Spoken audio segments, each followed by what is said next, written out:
And man, this is our time. I can't wait to go out there, watch us play great football.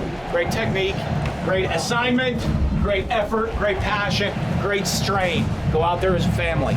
Everybody in this room knows something special is about to happen. Everybody out there, not real sure. But the guys that are in this room, the family that's in this room, that's sticking together, that's gonna go out there and every snap for 60 minutes, give every bit of what they have in them. Every bit of what they have in them. Every snap for 60 minutes.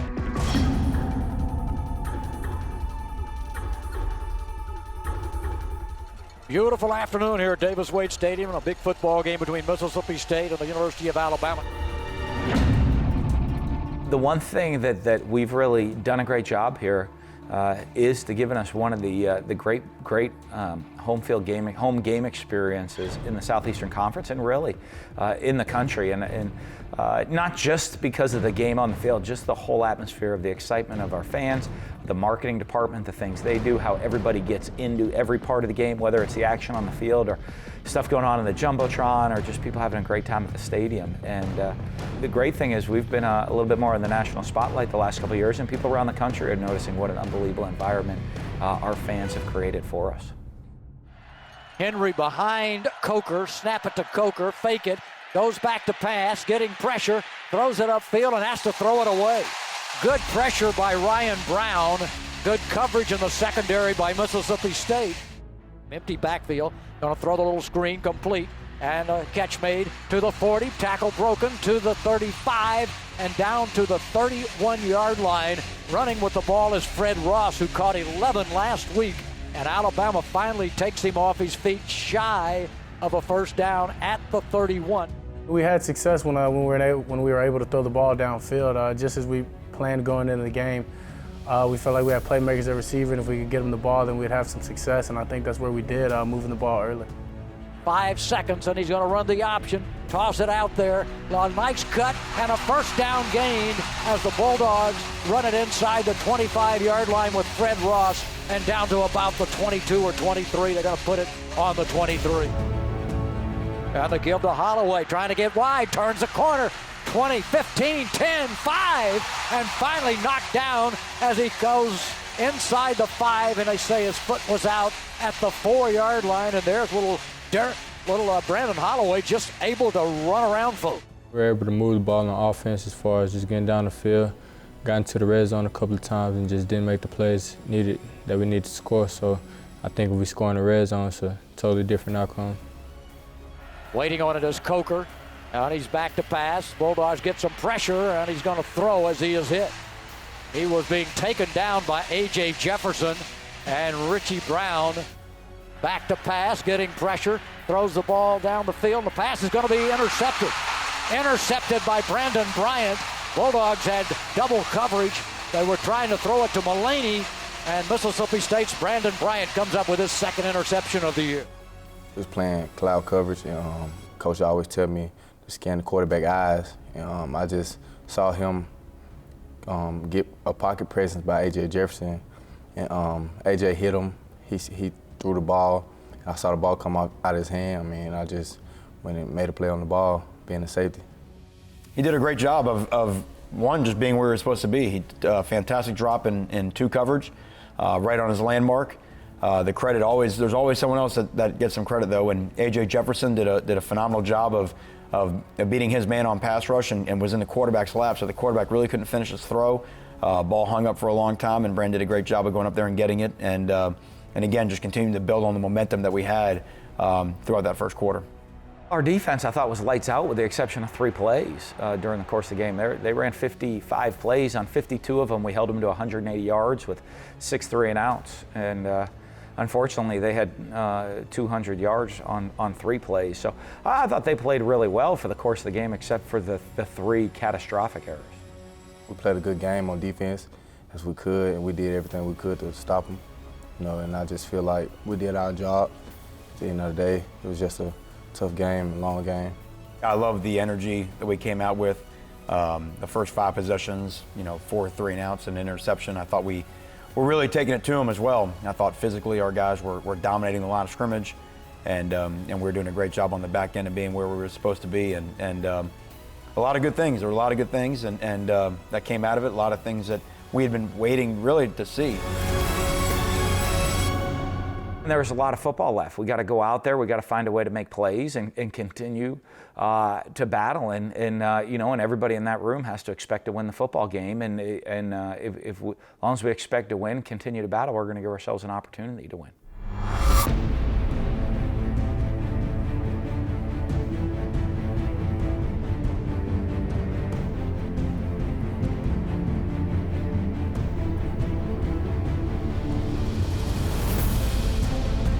We weren't able to ever just truly get going as we wanted to. We had some sacks. Sometimes I should have got rid of the ball, come back late in the game and throw a frustration interception, and we just never got going that second half. They really only had one drive on us, which was the field goal, and we made a couple red zone stops there in the second half to keep them off the scoreboard, and then just one other just crushing long play where again a tackle would have fixed it. We tackled on the day better than we probably have all year. There were 3 plays that we missed a tackle, and they were all just catastrophic. And to Alabama's credit, when you play Alabama, they're not going to make the big mistakes. Very generally speaking, in most games, they're not going to make the big mistake. To help you, you got to beat them. And our guys have seen that now. They understand that that's the standard and that's the difference.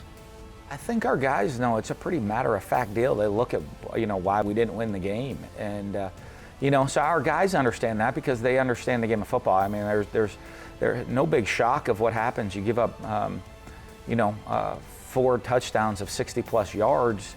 We don't score touchdowns in the red zone. We lose the special teams part of the game. You're not going to win football games doing that. So I think our guys really understand that, and our biggest focus now is you put that one away and you move on to the next one, and we go try to find a way to win in Fayetteville.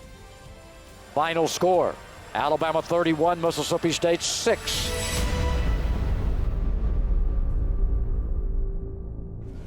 Obviously, it's been a real tough week for all of us with everything going on. Not the finish we wanted to have here to the week by any stretch of the imagination. It'll be pretty obvious, though, I think, once we go watch the film. You look at what happened in the game. I mean, no surprises in what happened. Okay, we're going to go look at the plan to win and realize that they executed the plan to win. We didn't. Period. How do we fix it? We get back out there. We got to get it back out on the practice field. We got to get better. We got to execute the plan to win much better. We got two tough more games to go. Next week on the road against Arkansas. Back here for the Egg Bowl. A lot still to play for this year. Okay, a lot still to play for this year. 2 regular season games, win out, get ourselves to a fantastic bowl game, win that, get another 10-win season to match last year's record. Yeah, to match last year's record, it'll be a 2-year stretch that'd be the best that's ever happened here at this university. But the only way that happens is we continue to improve, we continue to get better. Good? All right. Bring them up there, Dak, break them down. Get in tight. Keep pushing, keep fighting, keep getting better, man. We got, 2 games left, and we're going to play another one after that, man. Let's make the most of these and get better each week.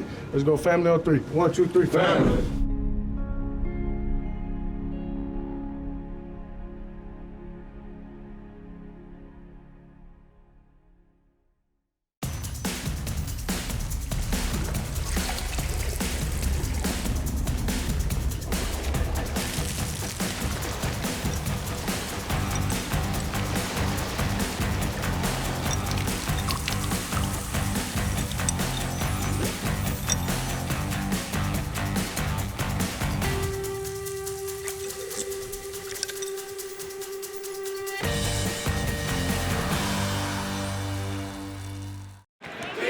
Hey, you get your tickets at Prime Sport? Yep, Prime Sport can get you tickets for anything. Even if it's sold out? Even if you want a VIP experience. Even if you want impossible to get seats? Even for a once-in-a-lifetime event. Sorry. Even if you want to hang with celebrities? Prime Sport is the best. The best! Prime Sport, events that move you. While you're out partying with your friends this weekend, remember, get a designated driver. Buzzed driving is drunk driving. A message from the Mississippi Office of Highway Safety. One of the things you have to convince these athletes is, their bodies are they're like fine-tuned machines, And you know, and it's like buying an expensive sports car. And if you don't have a program in place where they properly fuel that car, it's never going to run the way it's designed to run. This is America. You can eat whatever you want, but if you're going to be a great athlete, you know, I think the guys, they really learn here about nutrition. And we spend a lot of time with our nutrition staff, and not just on what foods we put out for the guys to eat, but also the educational aspects of how eating properly is going to improve their performance on the field. We go over their, you know, weight gain goals. I work a lot with the strength staff, and we know what their specific goals are based on their position.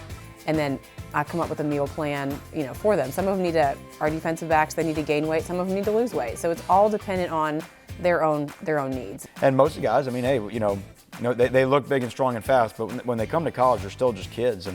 And we all remember how we ate, you know, when we were 18 years old. And so you're trying to change some habits that a lot of times that they've you know, had since they were, you know, as long as they can remember. So it takes me being around a lot to reinforce everything that I'm telling them. You know, some guys get snack bags that they take home that have a combination of carbohydrate, protein, healthy fats that they're supposed to eat every day before they come back the next day. And then, you know, some people we're talking more about, you know, you need to not drink your calories. We'll talk more about weight loss. I don't really pay too much attention to what I eat. I just kind of notice when a lot of the big guys are up there, she'll be like, nah, you can't have this, or you need more of this. So, I mean, that's good for the team having a lady like her.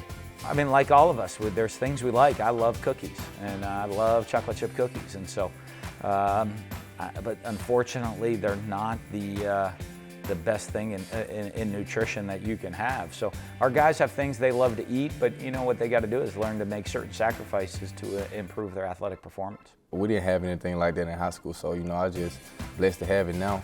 And I just took advantage of it, and I do everything they tell us to do within the nutrition room, eat whatever they tell us to do. There's always people who will do everything you say, and all you ever have to do is ask them a couple times a week, how you doing? They tell you they're doing great. Their results show in their body fat and their weight gain goals, they get it. And I think they're like that in every aspect of their life, whether it's school, whether it's, you know, strength training, whatever they're doing.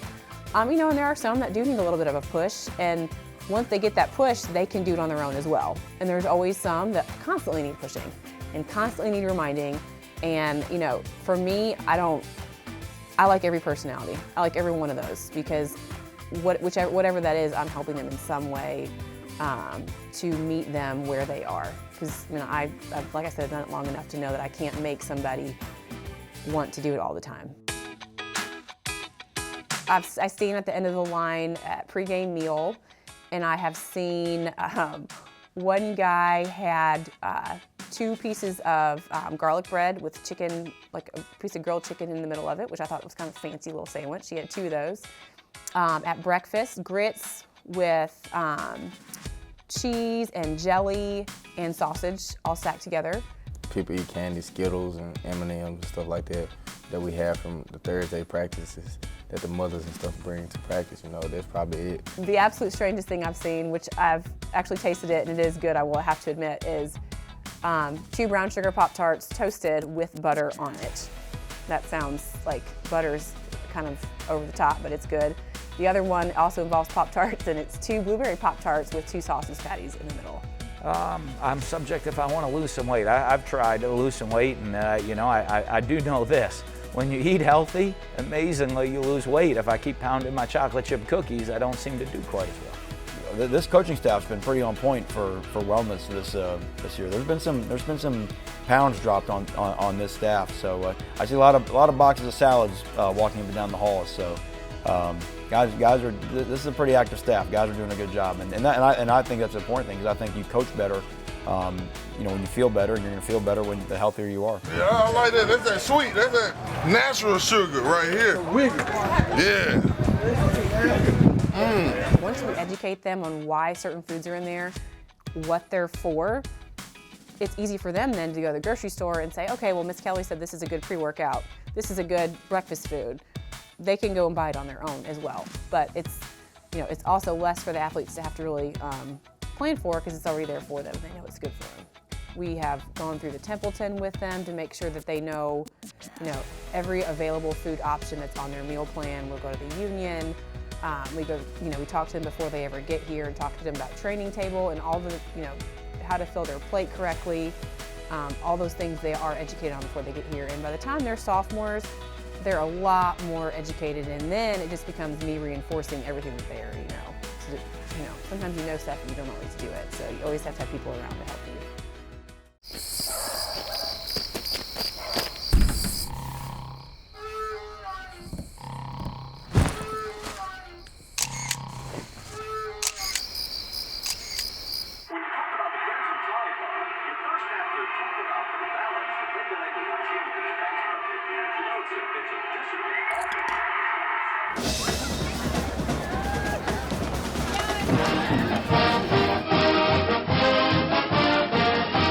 At Sullivan's Office Supply, we've been selling quality office products and furniture in our area since 1959. We offer many brands and styles of office furniture. With free AutoCAD design, we help you decide the best arrangement for the function and then apply various price ranges and styles of furniture to fit that function. Let our experienced people at Sullivan's work with you to get you the best possible answer.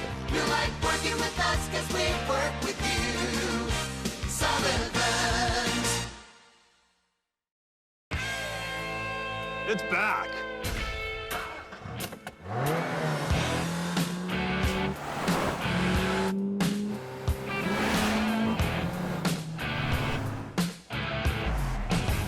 It's Nissan's holiday event, now with special Black Friday offers. Choose Altima with 0% APR for up to 72 months, or Sentra with 0% for up to 72 months. Get to Nissan, proud partner of the Mississippi State Bulldogs.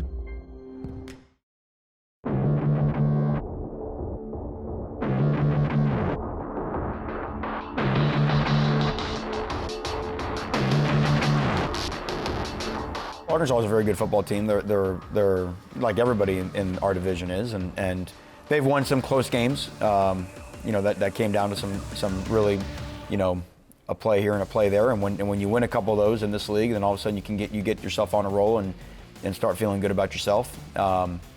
They are probably the most balanced offense we've played this year. They do a fantastic job of running it, and Brandon Allen's playing at a very high level and throwing the ball. He's got a bunch of weapons that he throws it to, and a lot of their what they do really well in the pass game comes off of their run game. So they get you into playing run defense, get your eyes, chasing the running back around, and then all of a sudden they pop some guys wide open in the throw game. So they pose a fantastic challenge to our defense, which we're very excited to go play against them. But our focus remains the same. Whatever it takes, we have to play better than we did against Alabama. And if we just continue the week in, week out improvement of our defensive football team, then as a coach, it's really all you can ask for.